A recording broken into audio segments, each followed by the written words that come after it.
How to fix ThinkPhone 25 sleep mode not working after Android 15. So let's start the video. First of all, open settings. In settings, scroll down and then click on apps. And then click on see all apps. And scroll down and click on clock. And click on storage and cache. Now here you can clear your storage and cache memory. After that, go back to your home screen and restart your device. For restart your device, press and hold volume up button and power button at the same time. And then restart your device.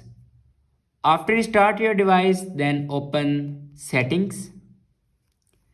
And scroll down in last and click on system. And click on reset options. In last, you can see the option erase all data factory reset. Now click on it and then click on erase all data. After that, your problem will be fixed. I hope this video is helpful for you. Thanks for watching.